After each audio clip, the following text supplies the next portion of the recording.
So all of these right here, these are new this year. So all of these hives were nukes just this year, and they've grown a lot. One thing you'll find with beekeeping is you're either into raising bees or you're into raising honey. So if you can do splits and you can raise your own bees organically, which is something we'll do in the future. But for now, we're really concerned with honey production. So we did buy some hives this year on top of the hives we have. We have, I think, 28 hives now. But these guys, I mean, they start in a nuke box, which is a 5-frame little bitty box, and they've already grown into these. You can look at this one here. These are bee weaver bees. They will get hot. If you start getting hit, you can make your way back in the truck, but they will get angry at you. Bee weaver bees, from what I've found, they are a little more aggressive. What does that mean? I hit the wrong button, so I restarted it again. This side's my display, the other side I haven't completely remembered that. So this hive started again as a nuke, and this was probably only been here for maybe a month and a half. And so all these frames up top are new to this colony, and as you can tell, they're already starting to draw them out. There's pollen in there. This is all full of nectar.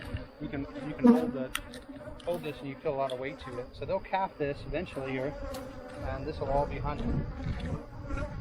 And the predominant source of nectar around these parts is this is bee balm or horse nectar. Yeah, I remember Ron talking about this, saying that's about all that it was right now. Yep, right now it's all horse nectar. So what I'm going to do on this, it was a recommendation to me by another YouTuber, the guy that was out here staying board the other day. But I'm going to take this box and I'm going to set a queen excluder in between the two deeps, and we're going to manage the bottom just to be brood. I'm going to do that on 3 hives here, and then we're going to so windy days are not a great day to check bees either. Then you get a little more agitated. If you're checking a hive, the recommendation, I don't always do this, is to check from the back. The guard bees are generally at the front of the hive, and they're what's going to alert the rest of the hive that, hey, there's somebody here. So if you can pull to the back, you're doing a lot better.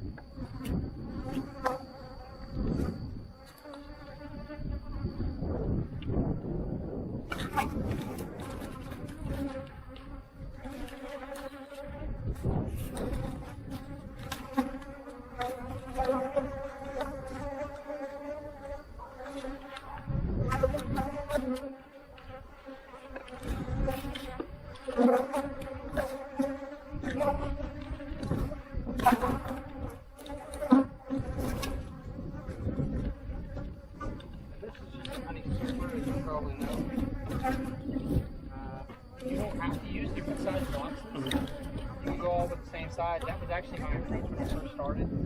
All the same. Yeah, it's a lot easier to maintain inventory if you're going with the same size throughout, right? You're not worried about you know, how many of these boxes do I have? How many of these frames do I have? You have all the same. It's easier to keep up. The problem is, you know, if you have these things stacked 4 high, these full of honey will weigh 70, 80 pounds. Getting them picked up high, yeah. It's way up there. Yeah, I've seen some of Ron's, he has like 6 or 7 high, and they are way up there, like. But he has all the small boxes usually stacked up.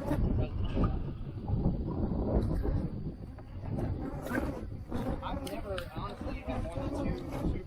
Normally when we get 2 supers full, we'll process them for small production. Yeah. So for Ron or maybe guys like that they're pulling 40, 50 supers at a time, they may wait until they have a pretty good amount. Yeah. For us, that's not ever really an issue.